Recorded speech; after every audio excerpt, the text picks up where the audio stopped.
Hello, folks. It's Gabriel here.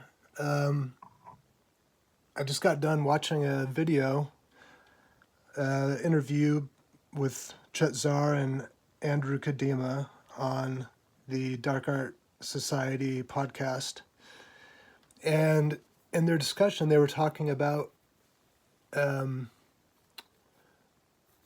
showing all of the different types of work that we do.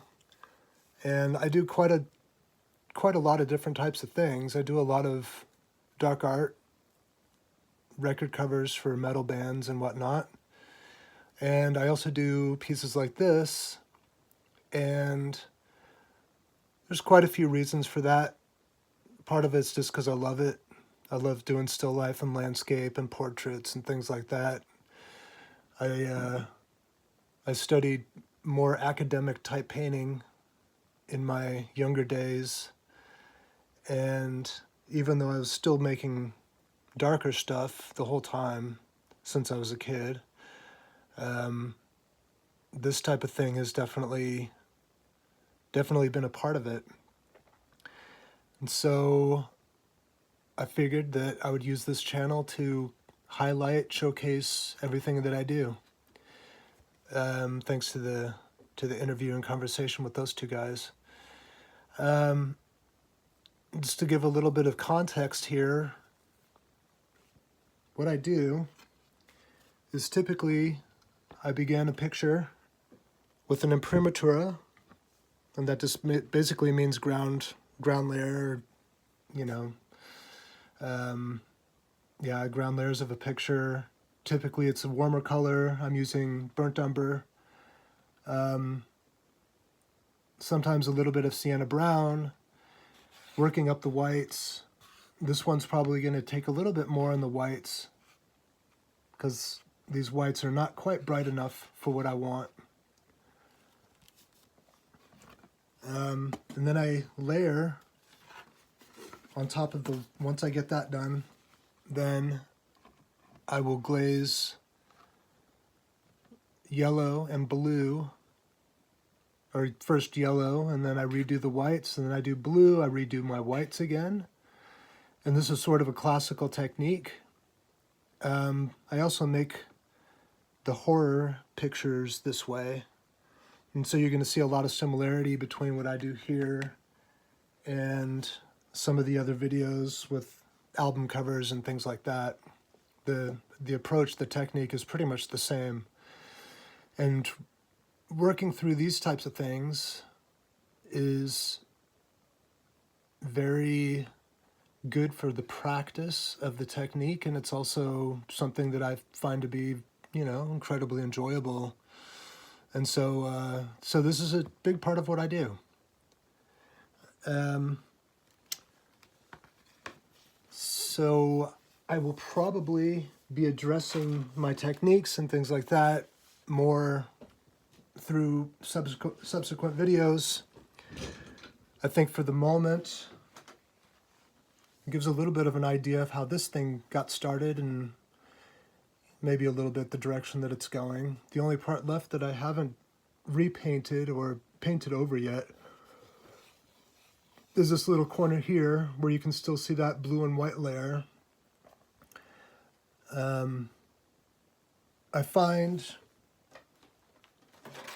that sometimes just sticking with the warmer underpainting is more advantageous. I think the idea with really building up the layers in the beginning stages is so that we have a richness to the darks. We have a richness to the grays and the colors that are starting to develop already. And so when we come back in with glazing, there's not a whole lot more that needs to happen. A lot of the grayscale is already established. But it does lose a little bit of the warmth. As you can see here, it's a pretty cool picture, and sometimes I find myself fighting against the coolness and trying to warm things up again. But we'll engage in that battle as time marches on. So I'm going to put on some music. This is music that I make, and that way I don't have to compete with licensing or copyright infringement or anything like that. And so let's do a little work.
So, a little bit of progress. And as you can see here, I am indeed adding small touches of titanium white back into the mix. Ideally, I would avoid that and only stick to the egg tempera and glazing. But I've found that it's difficult to, so something like this. This is great for glazing. Stuff like this as well. These white highlights on top, however, one can do with egg tempera or with a little bit of titanium white in the mix. And since I'm already on the oil painting phase, then I typically stick with my titanium, just because that's already what I'm doing. These bad boys in here need to darken up a bit. Just really deep in the shadows. And I'm not a typical oil painter, I have to say.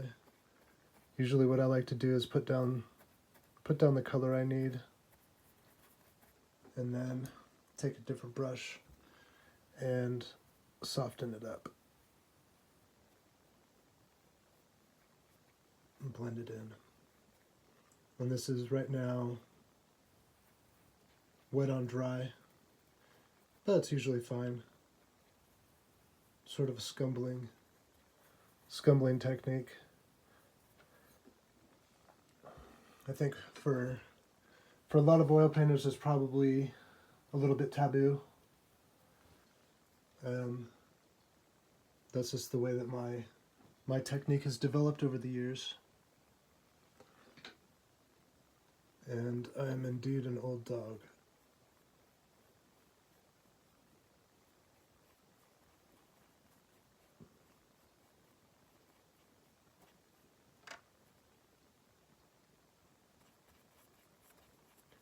My daughter would say that I'm very old.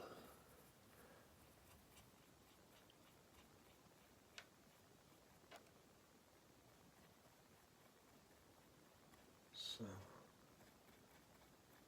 like a little bit of that red in there. I like these soft little grapes sort of hidden in the shadows there.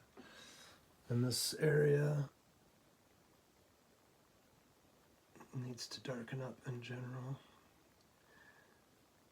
And the way that I like to make my darks is nothing new. Same thing you're going to hear from a lot of painters, is by mixing other colors together to get a very dark value. And the advantage of that is that it's easier to control than straight black. And also you're able to leverage the contrasting colors to achieve somewhat of an even darker, at least visually darker black. So if you have the green leaves, then not only do you have a dark color in the shadows, but you also have a little bit of that red, which is gonna give you not only the contrast of value, but also the contrast of the color. And so in a way, it feels like a richer type of a black. And if the predominant color was yellow or gold, then I would probably lean towards a cooler type of a black. So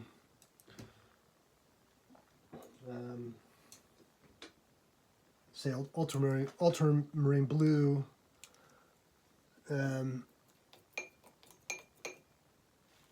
maybe a little bit of alizarin crimson, or magenta, something like that. You can get good blacks with burnt umber and ultramarine. You can get good blacks with a lot of different color combinations, and usually they're going to be, except for the burnt umber, most of the best colors to use are going to be transparents. And so ultramarine blue is transparent, even though it's very dark. It doesn't have a white chalky base to it. Alizarin crimson,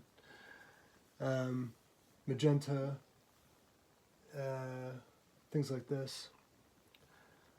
So thank you for joining me, and we will be painting. Thank you.